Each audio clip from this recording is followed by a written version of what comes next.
bringing you the facts with the precision of AI and the judgment of real journalists. This is Neural Newscast. Welcome to Neural Newscast Deep Dive. I'm James, your commentary reporter, and with me is Andrew, your host correspondent. Today we're exploring some fascinating topics. On this day in 1896, a notable event recorded by the Library of Congress took place. A moment from that year remembered in historical records and worth reflecting on for today's headlines. It's a compact sentence, but it carries weight. When an institution like the Library of Congress flags a single day from 1896 as notable, that signals layers of social and political context worth unpacking. Absolutely. Even without more specifics, the very fact that 1896 is highlighted invites us to consider what was happening at the turn of that decade, how memory is curated, and why certain moments are preserved as notable. Right? The selection itself is part of the story. What events are elevated into public memory, and why institutions choose one day to represent a year. That choice shapes how we, today, read history. And as an editorial commentator, I see a deliberate invitation to connect that archival note to present concerns. How histories are framed in archives informs current debates about whose narratives are centered. From a newsroom perspective, the line from the Library of Congress functions as a prompt to ask probing questions.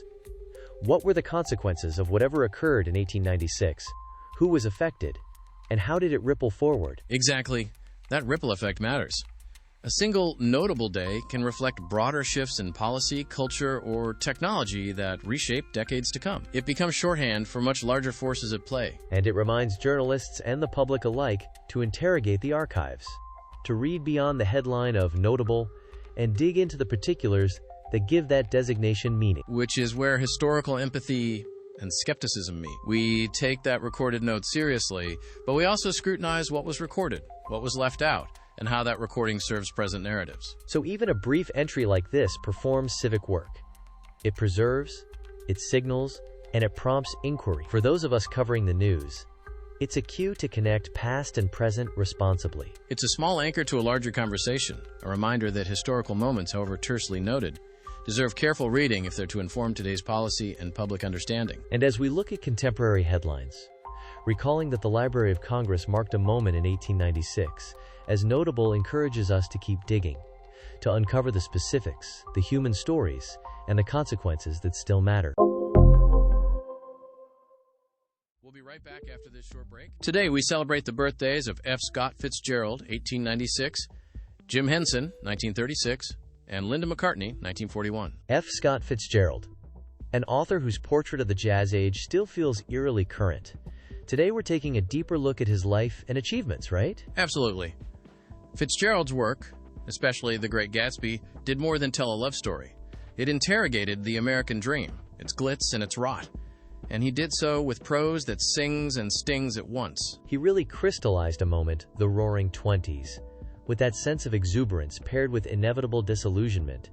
And that duality is why his novels keep getting taught and adapted. There's an intimacy to his voice that makes you feel both the thrill of the parties and the emptiness behind the champagne. He made the social texture of an era feel palpable, from the mansions to the moral fog. Right. And he wasn't just an observer.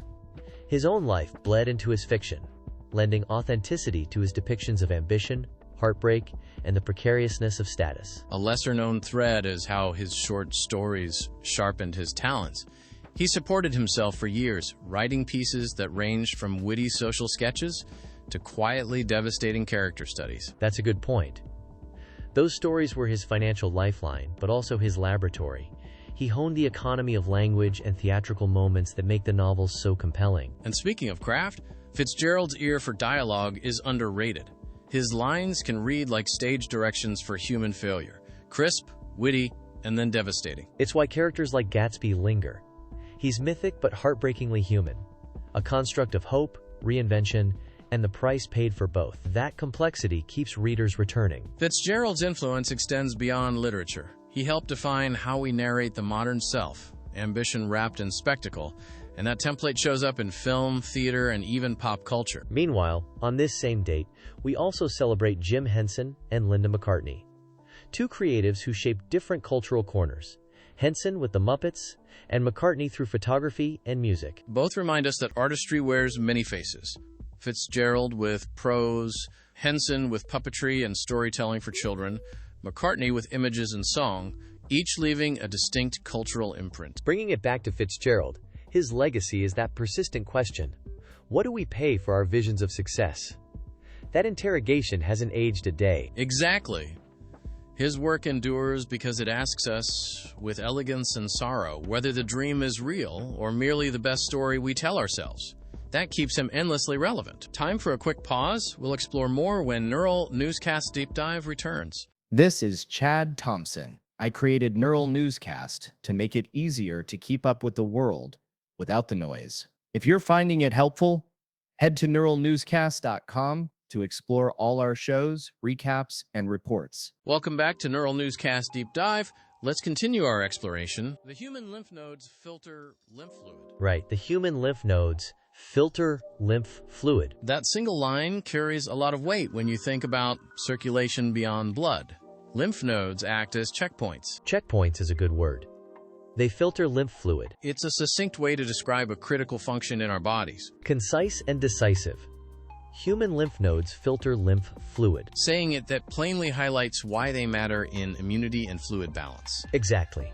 Filtering lymph fluid is central to their role. We hope you enjoyed this deep dive.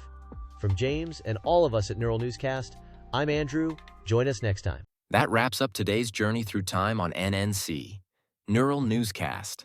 Discover more stories and daily news episodes at our website, nnewscast.com.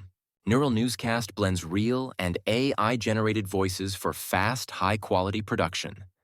All content is AI-generated with human oversight, including fact-checking and review. While we aim for accuracy and neutrality, errors may occur. Verify critical details from trusted sources. Learn more at nnewscast.com.